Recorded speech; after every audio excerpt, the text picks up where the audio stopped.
Many of the most fearsome military contests in history have been fought upon the sea. Their outcomes have determined the fate of nations. Historically, those who ruled the waves ruled the world.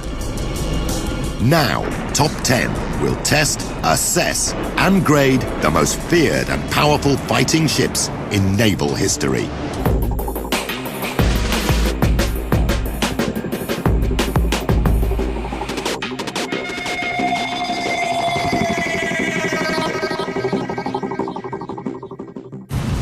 From mighty destroyers to humble sloops, the ship that can hit the hardest and fastest has the edge. But it's not only the ability to dole out punishment. To claim the title of the greatest fighting vessel in history, a ship must be able to take it on the chin and come back strong. Based on scientific analysis, expert opinion, audience polls, and technical comparison, we've constructed a 5-point matrix that will rank the top 10 fighting ships of all time. Coming in at number 10 on our list, a ship that was once described as the most powerful and invincible battle wagon in the world. Hood-class battle cruiser. Displacement, 42,500 tons. Propulsion, 4 Brown Curtis geared turbines producing 144,000 horsepower. Speed, 31 knots. Range, 9,574 kilometers at 18 knots. Protection, maximum armor, 38 centimeters. Principal armament, 8 38-centimeter guns. Crew, 1,418. On the 31st of May 1916, in the Battle of Jutland off the coast of Denmark, the two most powerful navies in the world fought one of the great ship battles of the 20th century. Both Britain and Germany suffered huge losses to their fleets, and the battleship's reputation as invincible suffered as well. But the British naval brass were not deterred, and they came up with a radical new prototype for a fighting ship. They called it the Hood. The Hood was the first of what was going to be a whole new class of ships being built around the world at the end of World War I, which is the super battlecruiser. Battlecruiser which had the punching power of a battleship truly, and still had the high speed and was still fairly well armored. Completed in 1920, the 260-meter Hood was the largest ship in the Royal Navy's fleet. With a top speed of 31 knots and armed with 8 38-centimeter guns, the Hood represented the new generation of fast fighting ships. One of the reasons that she is a beautiful ship is that you would prefer to have your side armor at an angle, so when a shell comes in, it tries to go through a plated angle, it's more likely to bounce down. And so she's got that nice flared hull form, which we find attractive. The Hood has nice lines to it. It's like a nice looking car. Maybe hard to pin exactly why, but we all know a Ferrari looks good and a Pacer does not. At the time, the mighty Hood was considered the greatest warship ever built. Throughout the 1920s and 30s, it toured the world, showing off its power and size. Between the wars, the Royal Navy was still the premier navy in the world, and it was the premier ship in the premier navy. And if it looks the part and the Hood looked the part, then people will believe it's the part. But by the beginning of World War II, things had changed. Adolf Hitler's navy had built even more modern and sophisticated battleships, and the Hood was nearly 20 years old and in desperate need of a refit. On the 24th of May 1941, the Hood's shortcomings were made apparent when she came up against the German battleship Bismarck and heavy cruiser Prinz Eugen. There are a few ships' names in Britain that go down in history. Hood is certainly up there. But actually, when you look at it, in terms of operational expectancy, we expected more from Hood than we got. And it really didn't come up and cut the mustard. It was an older design than Bismarck. Bismarck ran rings round it. At a range of 23,000 meters, the ships opened fire. It took only 5 salvos from the Bismarck to pierce the Hood's deck armor and smash the flagship of the Royal Navy. Within 8 minutes, the Hood sank. Out of a crew of 1,418, only 3 men survived. The big regret is she wasn't rebuilt didn't have the time or the money to rebuild her. She may have survived the Bismarck, and she may have had a much bigger role. Because the Hood was sunk so quickly by the Bismarck, its protection rating is low, as is its firepower score. Marks are higher for fear factor and innovation. Its service length of 21 years gets a good score. But that's not enough to place the Hood any higher than 10th place on our list. From the German battleship that sunk the mighty Hood to a modern marvel with $1 billion price tag, the top 9 fighting ships in naval history are still to come.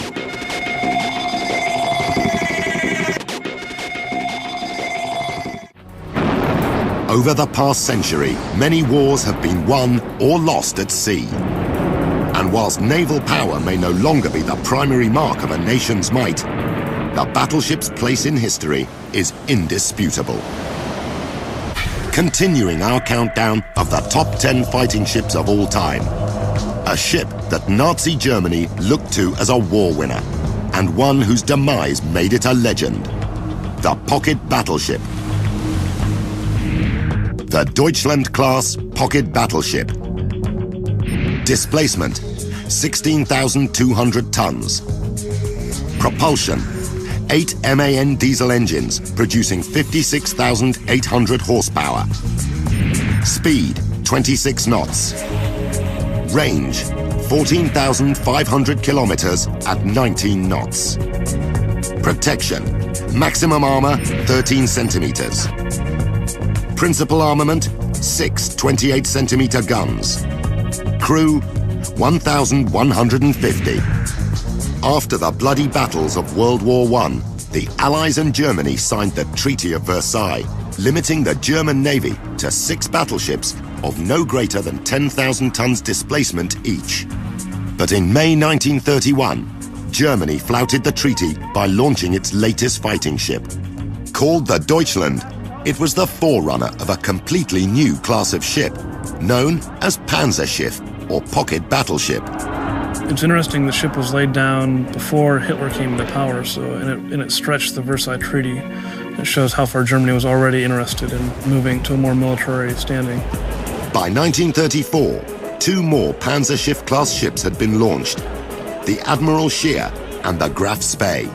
The whole thought process behind the pocket battleship, and the one that frightened everyone, was the fast enough to run away from everyone and powerful enough to smash their way into a convoy protected by a heavy cruiser. The pocket battleship's speed and power was thanks to an innovative design. By using diesel engines instead of steam turbines and an electrically welded hull instead of rivets, the Deutschland class was lighter than its counterparts and could cruise for greater distances.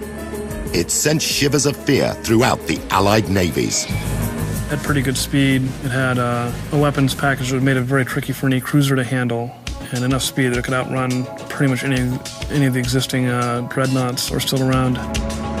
When World War II began, the pocket battleships were ready for action.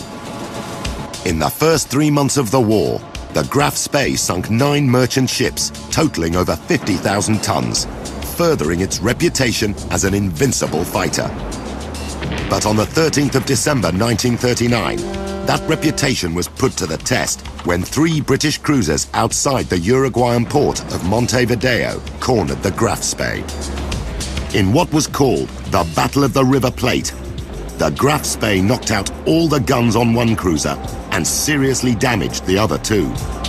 But the Graf Spee had a major design flaw. Her armor was just 13 centimeters thick and could not withstand the British 15 and 20 centimeter shells. Graf Spee, although she had quite large guns, was very lightly armored along the lines of a light cruiser. It never intended to take on a ship of similar weaponry as she had. Badly damaged, the Graf Spee limped into the port of Montevideo, but Uruguay was neutral, and after 48 hours insisted that the Graf Spee leave or be interned. Unwilling to let his badly damaged ship fight another battle against the waiting British, the German captain sank his own ship and committed suicide, ending the myth that the pocket battleships were invincible. Like all ships, it was vulnerable to being outnumbered. It's all very well to be big and able to outrun or anything it couldn't outfight, but it could still get cornered. By the end of the war, Germany's two remaining pocket battleships, the Admiral Scheer and the Deutschland, had also been destroyed.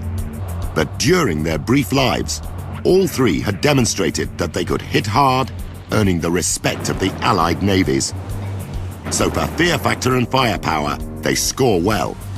Marks for innovation are good, but protection and service length let them down. So the Deutschland class lands at number 9 on our countdown of the top 10 fighting ships. Next on the list, a ship that's more than proved itself in battle, with enough armor to take a hit and the firepower to retaliate. The ship that took the fight to the Japanese in the Pacific War. The Essex-class aircraft carrier. Displacement, 34,880 tons. Propulsion, 4 shaft steam turbines producing 150,000 horsepower. Speed, 33 knots. Range, 28,000 kilometers at 12 knots. Protection, maximum armor, 8 centimeters. Principal armament, 12 13-centimeter guns, 68 40mm anti-aircraft guns, and 85 aircraft. Crew, 2,687.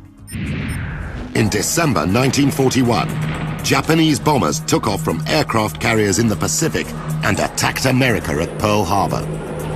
Immediately, the United States launched a massive building program to produce fast carriers that could take the fight back to Japan. On the 31st of December 1942, the first of the new Essex-class carriers was commissioned. At 263 meters long, a displacement of 33,000 tons fully loaded, and the ability to carry up to 100 aircraft, the Essex-class exemplified the long-range striking power that had become so critical to military success. You have to judge an aircraft carrier's power by what it can launch from its deck, and the mahogany decks of the Essex-class carriers could launch tremendous firepower.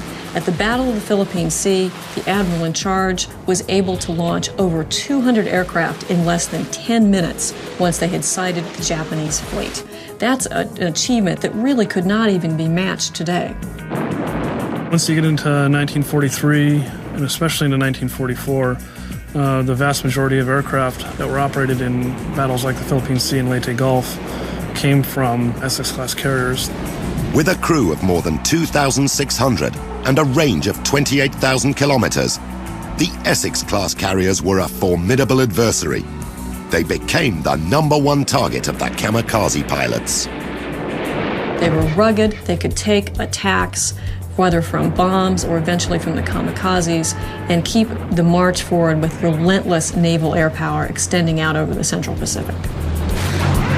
But maintaining that progress wasn't easy. On the 17th of March 1945, during an airstrike against the Japanese island of Honshu, one Essex-class carrier, the USS Franklin, came under attack as wave after wave of suicide pilots descended. For over 12 hours, the ship was a blazing furnace. 724 crewmen were killed. But the Franklin was so well designed and built that she didn't sink. In fact, she was the most badly damaged US warship to survive an enemy attack during World War II. The Essex class, compared to the British carriers, did not have the armored flight deck, but they did have fairly extensive compartmentation, which allowed them to both help control fires and also control flooding. And although several of the Essex-class carriers were hit with kamikazes, none were ever sunk in action. In total, 24 Essex-class ships were built, more than any other class of large carrier. After the war ended, they remained in service for another 30 years. No other class of aircraft carrier has served for so long, so effectively.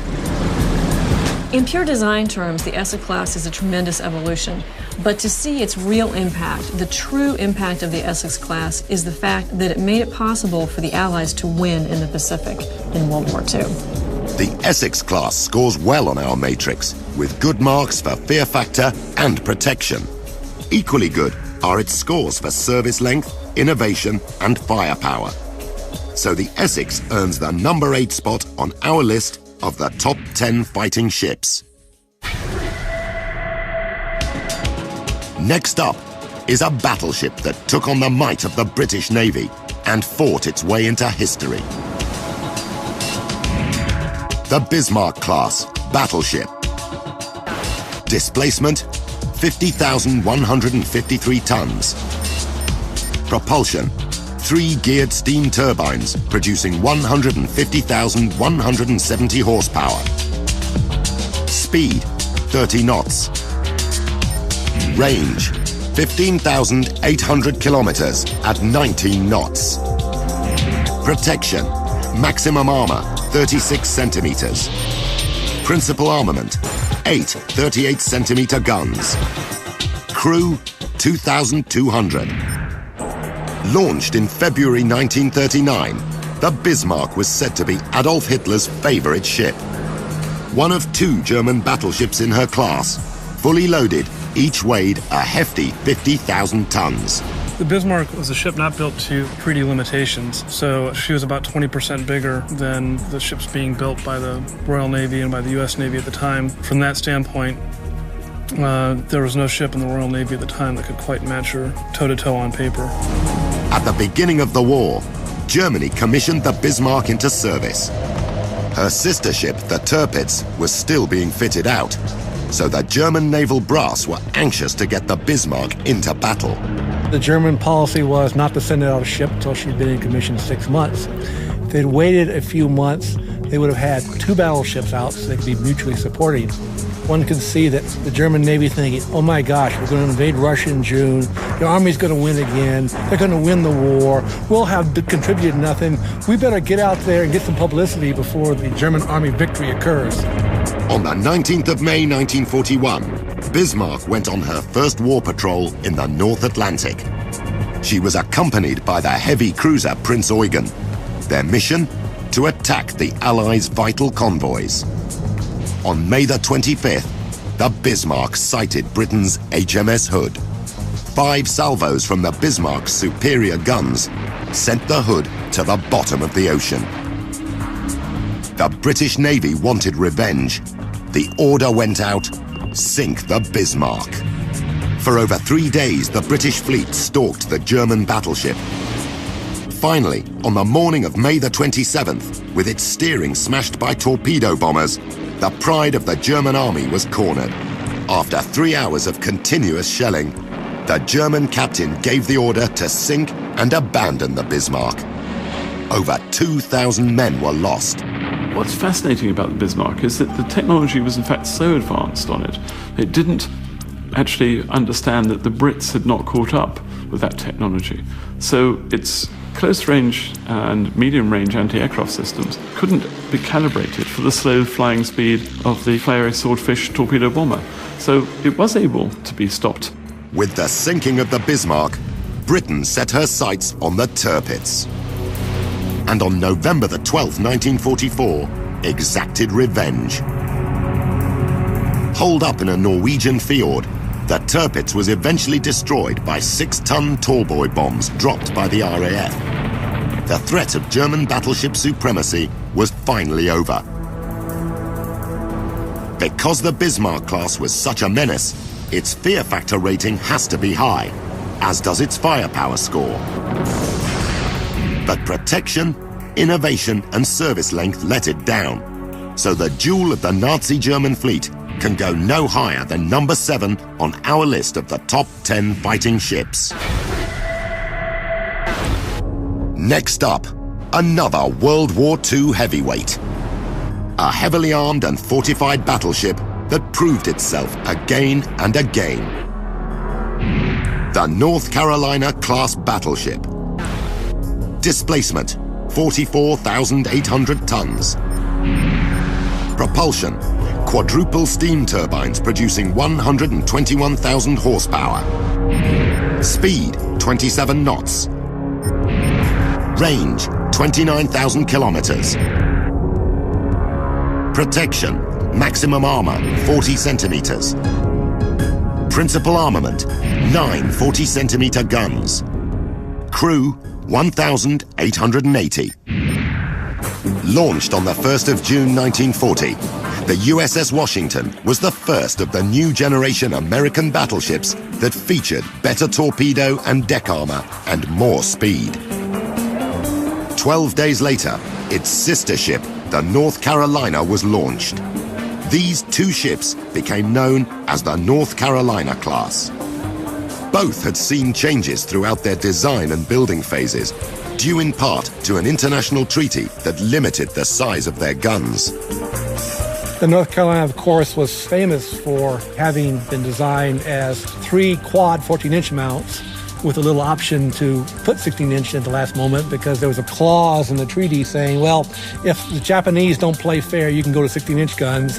She was finally fitted out with 9 40-centimeter guns. Firing a 1,200-kilo shell, the guns had a range of nearly 34,000 meters. And coupled with dozens of smaller guns, both ships were formidable fighters. The ships were very successful both in surface combat as early as 1942. Also, there had been enough foresight to put a fairly large anti-aircraft battery on, and they were very successful as carrier escorts and as well as doing the supporting Marines and amphibious invasions. By August 1942, the North Carolina was in the thick of it, in battles off Guadalcanal and Tulagi. The strength of her torpedo armor was soon demonstrated. In late 1942, the Japanese submarine I-19 tore a hole in her side, measuring 9 by 5 meters. Despite taking on nearly 1,000 tons of water, she managed to make it to Pearl Harbor for repairs. At first, the USS Washington operated in the Arctic, guarding the Icelandic convoys for the Allies. But in late August 1942, she too was in the Pacific and demonstrated her firepower in the Battle of Savo Island, when she took on the Japanese battlecruiser Kirishima. Using a mix of radar and optical fire control, the Washington, in 7 minutes, fired 75 40-centimeter shells and hundreds of 13-centimeter, leaving the Kirishima a burning, crippled wreck. You have to understand fire control. And the U.S. had, by the middle of the war, the best radar. It was so good that you could see your own shell splashes. And then, oh, I missed. I'll move it in closer. The Washington's success put it in an elite group of large battleships that have won in head-to-head combat against ships of a similar class. Although built to World War I standards, both the North Carolina and the Washington survived World War II, and so they earned strong marks for protection and innovation. Marks for firepower and fear factor are good as well. But a relatively short service life marks them down, gaining them the number 6 spot on our list. Coming up, a royal battleship that fought in both world wars and still came out on top. And the giant that holds the title of the largest warship ever built, as we continue counting down to the number 1 fighting ship of all time.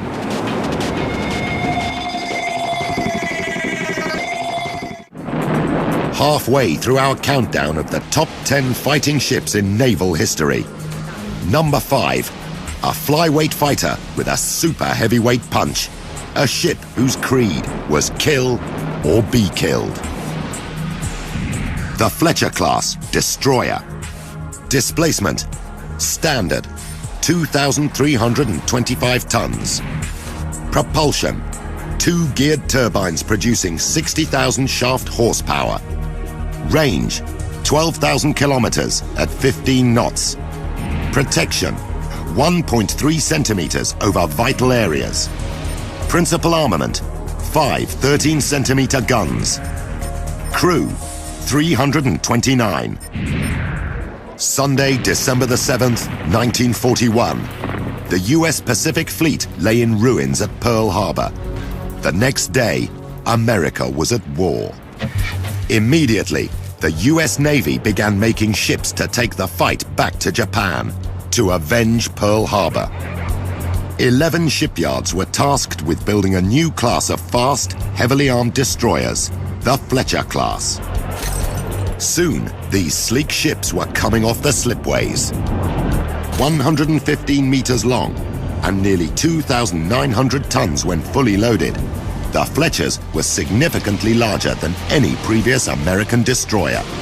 And they were the first to be fitted with surface and air warning radar. With their 60,000 shaft horsepower engines delivering a speed of over 36 knots, the Fletchers were designed to be formidable fighters. In early 1943, the first 5 Fletcher-class destroyers arrived in the Pacific. Their mission? To target and smash the Japanese supply convoys. Loaded with weapons, each was a floating gun platform. Their 5 13-centimeter guns could fire a 24-kilo projectile over 16,000 meters, with a ceiling of almost 11,000 meters for anti-aircraft. Their 40-millimeter rate of fire was 160 rounds per minute, and for the 20-millimeter, a staggering 450 per minute. The Fletchers also had sophisticated sonar, enabling them to hunt down anything beneath the surface. During the Pacific War, Fletcher destroyers sank 29 Japanese submarines. But it was for staving off air attacks that these ships became legendary and earned their nickname the Fighting Fletchers. On the 25th of October 1944, during the Battle of Leyte Gulf, the Japanese, desperate to defend their positions, turned to a new form of attack, the kamikaze. Again, the Fletchers were on the front line of battle. Their mission was clear: target and kill any kamikaze aircraft that came within the vicinity of an Allied aircraft carrier. In the weeks that followed, Fletcher-class destroyers engaged more than 1,500 kamikaze attackers. By the end of the war, 175 of these tough destroyers had been built and sent into battle. But at a price, 25 were lost. The Fletcher class scores well on our matrix for both firepower and fear factor. Its innovation score is strong as well. Marks for protection and service length are also good.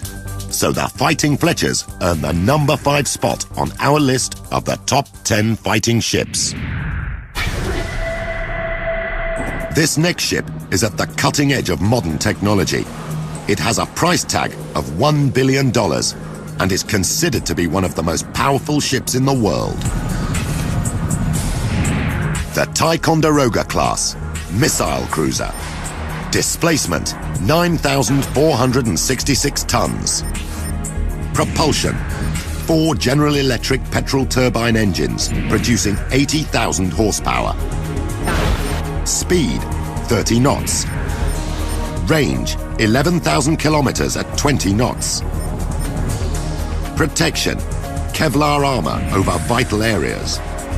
Principal armament, 2 M45 13-centimeter guns, 2 Mark 41 vertical launch systems. Crew, 400. America has one of the most powerful navies in the world. And among her vast fleet is this mighty surface combatant, the Ticonderoga-class cruiser. Initially developed in the 1970s during the Cold War arms race, its first role was that of guided missile destroyer. But the American Navy later decided that something bigger was needed. So the Ticonderogas were upgraded to fast cruisers in 1980. You have to remember the environment the ships were built in. It was the big red menace. The Russians were building ships like crazy. They're building bombers like crazy.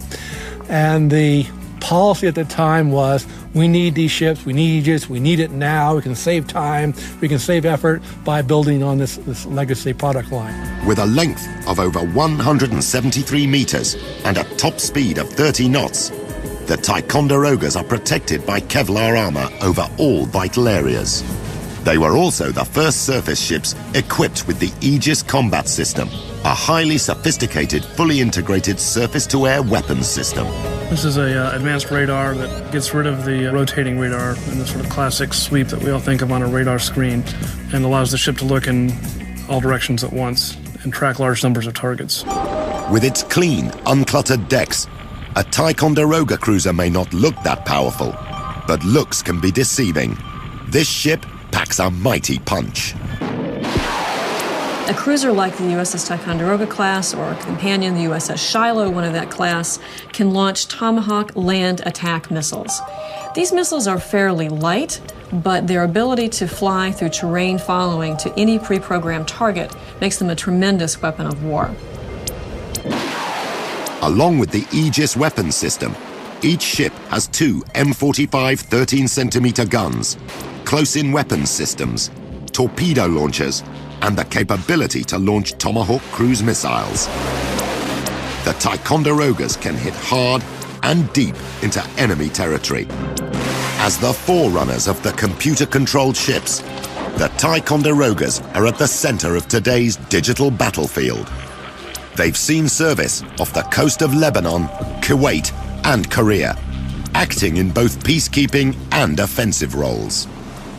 They're a big part of patrolling waters that need to remain clear and open for other shipping, both commercial and military shipping. So the cruiser is an all-purpose, heavy firepower weapon, but also one that enables other forces to do their jobs. Having been in service for over 20 years, and with no plans for them to retire in the foreseeable future, the Ticonderoga class gets a good score for service length, as it does for fear factor and innovation. And its protection and firepower scores are both high as well. So the Ticonderoga cruises into the number 4 spot on our list. Continuing our countdown of the top 10 fighting ships, this next class of battleship fought in both world wars and still came through a winner. The Queen Elizabeth class battleship. Displacement, 36,450 tons. Propulsion, quadruple screw steam turbines producing 80,000 horsepower. Speed, 23 knots. Range, 8,300 kilometers at 10 knots. Protection, maximum armor, 33 centimeters. Principal armament, 8 38-centimeter guns. Crew, 1,190. Launched in 1913, the Queen Elizabeth was the first of a new design of fast battleships powered by oil rather than coal.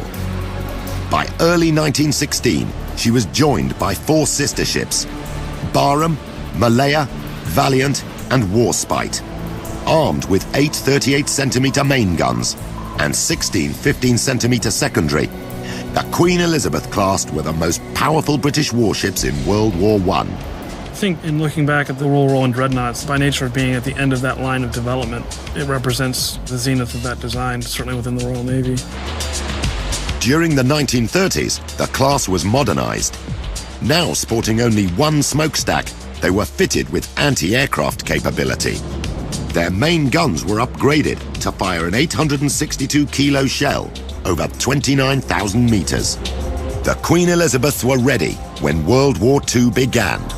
Queen Elizabeth class allowed there to be still ships in the Second World War that were big, they were slow, but they were big and formidable. They had a fear factor. They kept the Germans in port. As the war grew in scope and ferocity, it seemed that the Queen Elizabeth class were everywhere. The Warspite had a particularly distinguished career. There's a movie made several years ago, Forrest Gump, and he has this way of turning up in every major event. And the Warspite seems to have a similar knack for turning up at major events. But the Queen Elizabeth class was not invincible. In November 1941, the Barham featured in one of the most famous pieces of archival combat footage ever shot when she was torpedoed by the German U-boat U-331. More than 800 of her crew were killed. By the end of the war, all 4 remaining Queen Elizabeth class battleships were still fighting, maintaining their legacy. But it was Warspite that stood out amongst the rest. The Warspite was just everywhere. So the taxpayers got their money's worth. Warspite was one of the Royal Navy's most successful warships, and the Queen Elizabeth class were some of the toughest battleships ever built. So they earn high marks for protection rating and for fear factor. Scores for innovation and firepower are also good. Their service length of over 30 years is excellent. So the Queen Elizabeth class battleships come in at 3rd place on our list of the top 10 fighting ships. In 2nd place, a ship whose flight deck is longer than 3 football pitches, refuels once every 13 years, and whose power is unmatched anywhere in the world. The Nimitz class aircraft carrier. Displacement, 97,000 tons. Propulsion, 2 nuclear reactors driving 4 turbines, producing 260,000 horsepower. Speed, 30 knots. Range, unlimited. Protection, none. Principal armament, 85 aircraft. Crew, 5,680. In 1975, the largest warship ever built was commissioned into the US Navy. Called the Nimitz, this aircraft carrier was the first of 10 ships in the class. When the final one comes into service, they will have a combined displacement of just under 1 million tons.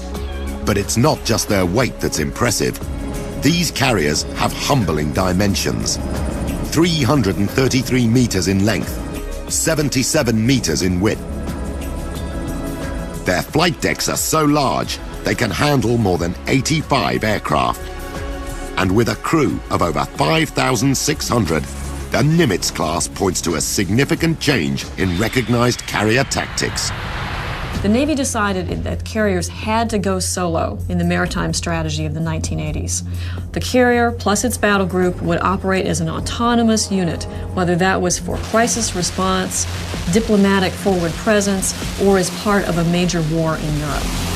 With the breakup of the Soviet Union in 1991, the Cold War ended.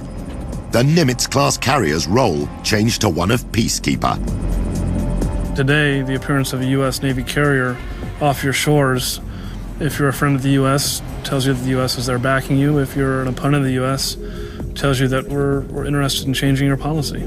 With the ability to go anywhere in the world at a moment's notice, at a speed of 30 knots, the Nimitz class is invaluable to the U.S. Navy. But what makes the Nimitz unique is its 2 nuclear reactors that enable each of these carriers to roam the world indefinitely. For the first time, you have a fighting ship that is not limited by fuel. It's not limited by the need to take on water as the 18th century fleets did. It's limited really only by aviation ordnance and some other critical supplies. So with underway replenishment, the Nimitz class can remain at sea almost indefinitely. In addition to its aircraft, each ship is heavily armed in its own right, with NATO Sea Sparrow launchers, 20mm Phalanx mounts, and RIM 116 rolling airframe missiles. But it was through the use of its aircraft in the Afghanistan conflict that the Nimitz class demonstrated its true value. The Navy kept carriers in place off Afghanistan consistently, and it was only the Navy that was able to provide fighter cover for air superiority. That was needed in Afghanistan so that helicopters, transports, and bombers could operate over Afghan airspace. And the Nimitz carriers were there at the start of the Second Gulf War, once again supplying an attacking platform for its formidable air wing. There's no doubt that the Nimitz-class carriers are the most powerful warships ever to sail the seas. And the reason for that rests in the abilities of their air wings. Because of their size and capability, the US plans to keep them in service for the foreseeable future. It's a ship whose usefulness may never expire. There will come a time, in a decade's time, a decade and a half's time, when there will be a new rising challenge to the United States. The maritime power projection will still be from the carrier, from its 90 or so strike aircraft. And that's why you've got to keep them. You can't afford to lose them. So for innovation and fear factor, they score high on our matrix. With a service length of over 20 years, marks in that category are high as well, as is its protection rating. And with the ability to carry over 85 aircraft, its firepower is off the charts, pushing the Nimitz into second place on our list of the top 10 fighting ships. Coming up, the #1 ship on our list, a fast battleship that stood the test of time and rightly deserves to be called the greatest fighting ship in military history. Continuing our countdown of the 10 greatest fighting ships in military history, it's time for #1, the best of the best. The Iowa-class fast battleship. Displacement, 57,450 tons. Propulsion, quadruple screw steam turbines producing 212,000 horsepower. Speed, 33 knots. Range, 28,000 kilometers at 12 knots. Protection, maximum armor, 46 centimeters. Principal armament, 9 41-centimeter guns. Crew, 1,921. On August the 27th, 1942, the USS Iowa was launched in New York. She was the first of the Iowa-class battleships, a fast, powerful fighter designed to take on the might of the Japanese Navy. The Iowa class, of course, had the benefit of 2 test classes. They had the North Carolinas and the Alabamas to learn how to design battleships. Over the next 2 years, the Iowa's sister ships, the New Jersey, Missouri, and Wisconsin, came into service. Compared to the ships that came before, she's about 150 feet longer. In naval design, a longer, narrower ship is easier to push through the water. They virtually doubled the amount of power. So it's sort of simple physics. More power in a ship that's easier to move makes it go faster. But it was the Iowa's weaponry that made them so unique. Their Mark 7 41-centimeter guns could fire a 1,200-kilo shell up to 39 kilometers. But this was no ordinary shell. When you're penetrating armor, there's a thing called frontal density. It's not just the weight of the shell, it's the weight of the shell trying to punch the hole through. Well, the 16-inch 50 heavy shell was almost as good armor penetrator as the Japanese 18.1-inch shell. America entered into hardly any action without the Iowas, from escorting the fast carrier forces to bombarding the Marshall Islands, Leyte Gulf, Iwo Jima, Okinawa, Hokkaido, and Honshu. The Iowas were always at the center of the action. Certainly one of the most impressive ships. As the last battleship design ever really built, it is the ultimate expression of the battleship. Battleships have a unique ability to create awe, and even if you know nothing about naval ship design or weaponry, you can sense the power that's there on the ship.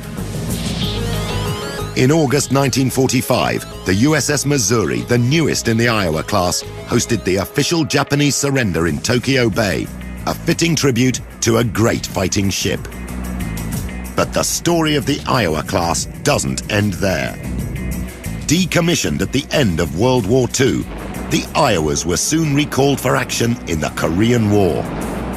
Retired again, they were called up once more for Vietnam. And then, incredibly, almost 50 years after the first Iowa was launched, they were made ready for the Cold War. One of the reasons the battleships came back in the 80s was we'd run our heavy cruisers for so long that they were essentially worn out, the Des Moines class. And so the battleships, being low-mileage ships, came back, oddly enough, as a heavy cruiser replacement. In 1991, the Iowas answered the call yet again when they went into action during the first Gulf War. Now modified to carry Tomahawk cruise missiles, giving them a 2,600-kilometer punch, backed up by 130-kilometer Harpoon anti-ship missiles and their 41-centimeter guns, this World War II warrior had become one of the most powerful ships of the late 20th century. Among all the gunships of the world, I think it's a culmination of the breed. And you kept on pulling them back. I mean, it's one of those things where that whenever you had a need, the only thing that would scratch that need was a battleship. No other battleship in history has had so many weapons in its arsenal. So on our matrix, its firepower score is outstanding. No other battleship even came close to equaling their longevity, so the service length rating is off the scale. Fear factor, innovation, and protection are all also excellent, putting the Iowa-class battleships firmly into first place on our list.